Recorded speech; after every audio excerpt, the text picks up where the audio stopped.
नमस्ते. मी प्राध्यापक सत्तार सर. आज आपण इंग्रजी भाषेतील इंग्रजी पुस्तकामधील इयत्ता 12वी कवितेत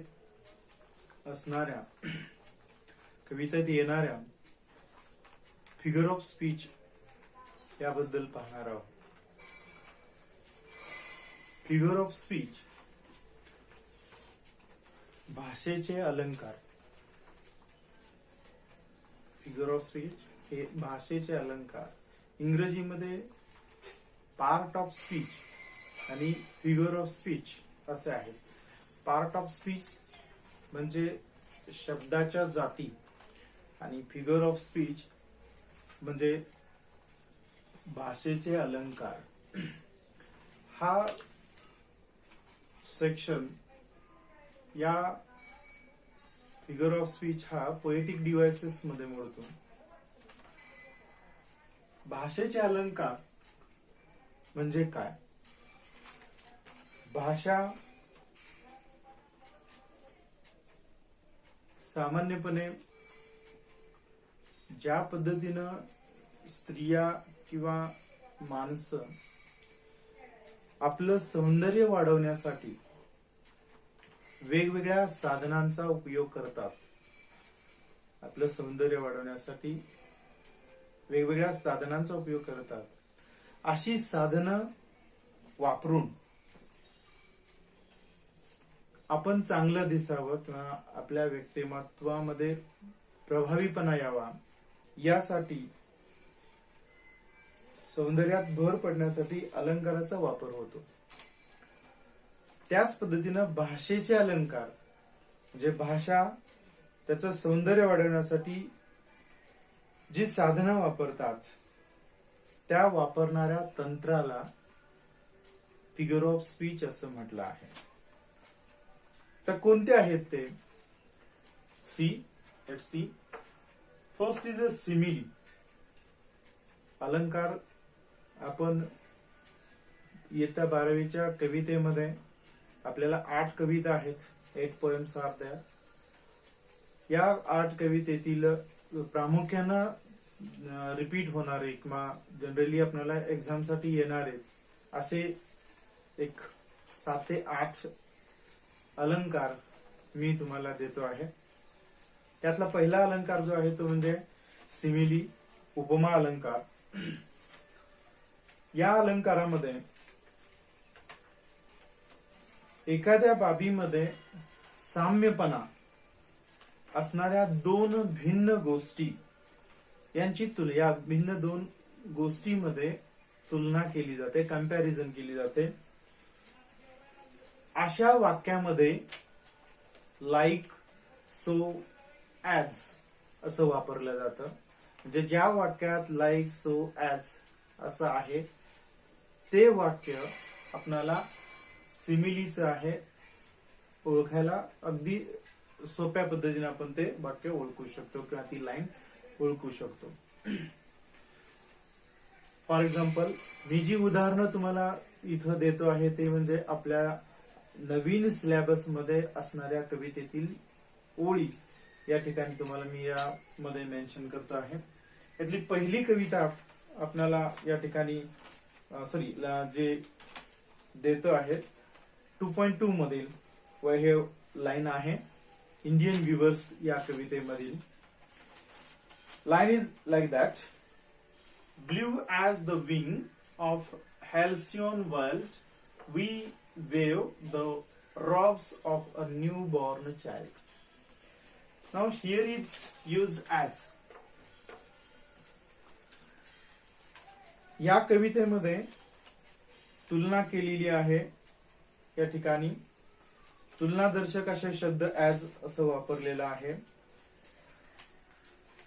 The direct comparison is made here between the color of halcyon wing.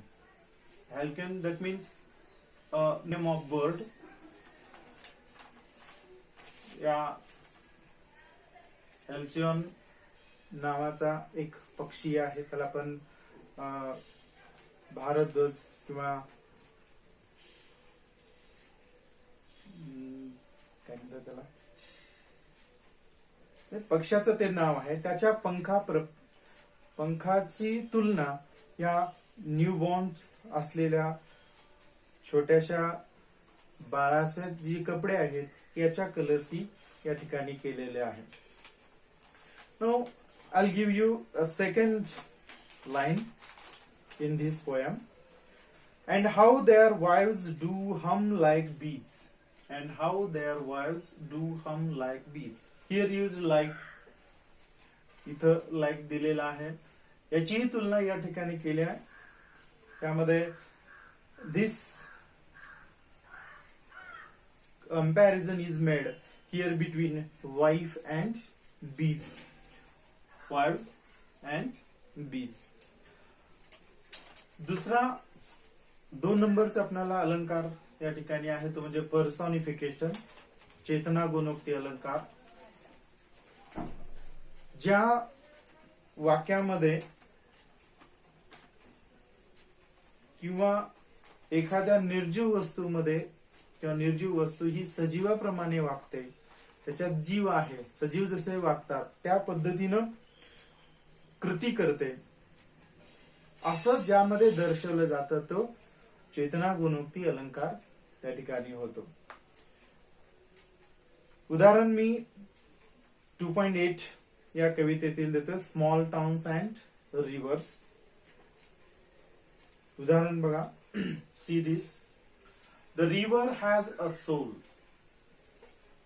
This is the line. The river has a soul.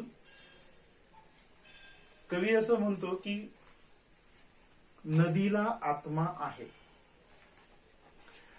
Actually river is a thing. River is a thing as a treated human being. As a treated each human being. Now second, I'll give you an example. Small towns always remind me of death. Small towns always remind me of death. My town lies calmly amidst the trees. याच कवितेतलं हे उदाहरण आहे. इथं सुद्धा यामध्ये small town it's directly treated as a human beings. It reminds me of death. The third figure of speech is alliteration. Alliteration, that means अनुप्रास अलंकार. अनुप्रास अलंकार यामध्ये एखाद्या वाक्यात किंवा कवितेच्या ओळीमध्ये किंवा चरणात एकाच अक्षराचा, एका साऊंडचा पुन्हा पुन्हा उच्चार होतो. For example A B, A to Z. These all sounds, we take an example.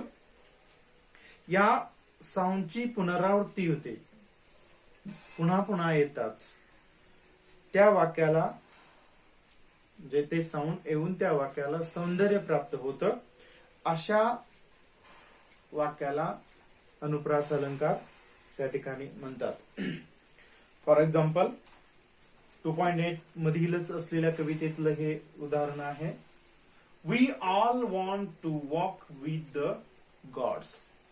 Here the sound used we. That www is repeated pleasingly in the line. That's called as alliteration, figure of speech. Here W, W and W. Thrice that word is used here. Now next I'll give you an example in front of you. Weavers weaving at fall of night. Weavers weaving at fall of night Here W, here also W, the sound is repeated. Weavers, W, and weaving, here the first sound, W. And the third one, like the plums of the peak, purple and green.